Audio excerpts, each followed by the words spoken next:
Culture Média sur Europe 1, 9h30, 11h avec Thomas Hill. Et ce matin, Thomas, vous recevez Roberto Alagna.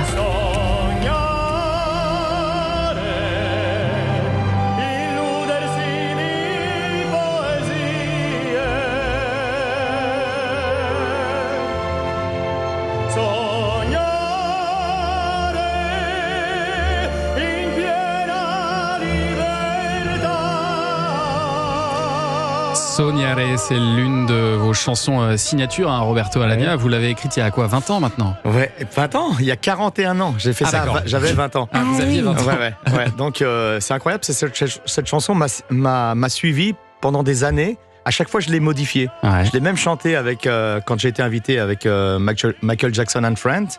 Pour les enfants du Kosovo, j'avais modifié les paroles et je l'avais chanté à ce moment-là. Vous pouvez le regarder sur YouTube, c'est très touchant.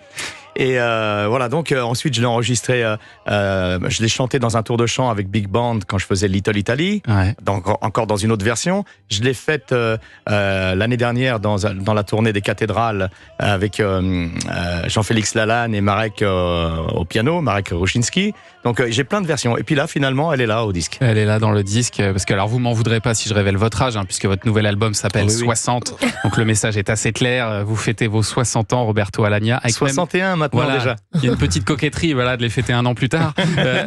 Est-ce que c'est un cap difficile pour vous ? Parce que j'ai vu que le 40 ans, ça n'avait pas été simple. Non, 40 ans, c'était dur. 40 ans, j'ai eu un choc. Vraiment, il a fallu que je travaille sur moi-même. Là, après, c'est passé comme une lettre à la poste. Les 50 et les 60 aussi. Ah bon, c'est bien. Je pense que les prochains, ça sera plus dur.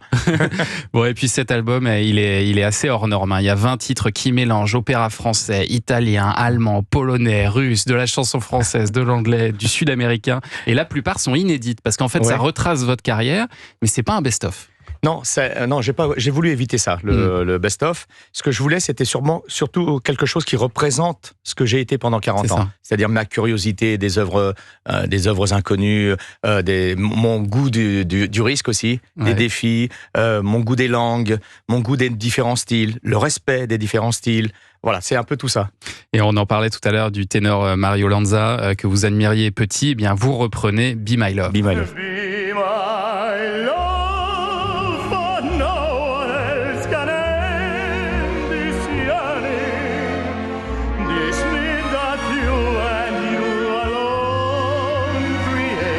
Alors ça, évidemment, c'est un grand classique, c'est assez attendu, mais il y a des titres qui sont plus surprenants, comme, là, je ne connaissais pas, Au clair de la lune, Au clair de la lune, que j'avais jamais entendu comme ça. Au clair de la lune, mon gentil Pierrot, la blonde et la brune sortent sans Pas mal en version sérénade. Mais du coup, on n'a pas du tout envie de s'endormir, là. Vous écoutez, là. Ah, bah c'est très bien. Ça, c'est attention, parce que Roberto Alagna est un professionnel. Ne reproduisez pas ça chez vous. Ça peut être dangereux. Vos enfants ne dormiront plus jamais. C'est le risque. Et puis, alors, il y a un opéra dont j'avais jamais entendu parler et qui va plaire à notre Jean-Luc Lemoyne, puisque ça parle de sa ville natale, Le Postillon de Longjumeau.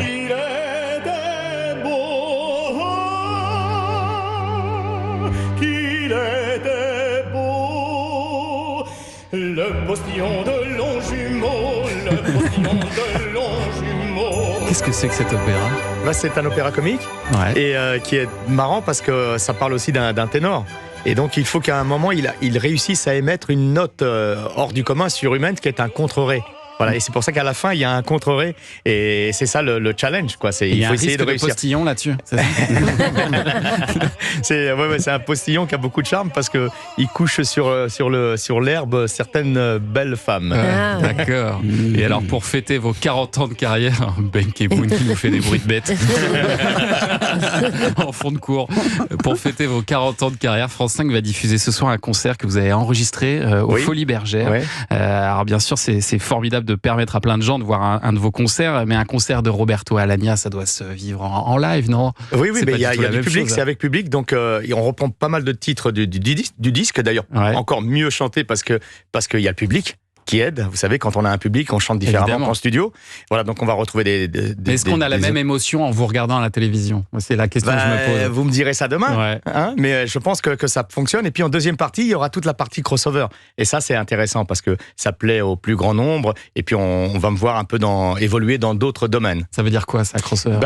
Crossover, c'est ce qui n'est pas opératique. Voilà, ce qui n'est pas lyrique. Ah, d'accord. Alors, il y aura par exemple des chansons siciliennes, mais il y aura aussi avec big band, du jazz, il y aura de la chanson sud-américaine, du Mariano. Voilà, c'est tous les différents spectacles que j'ai fait pendant des années.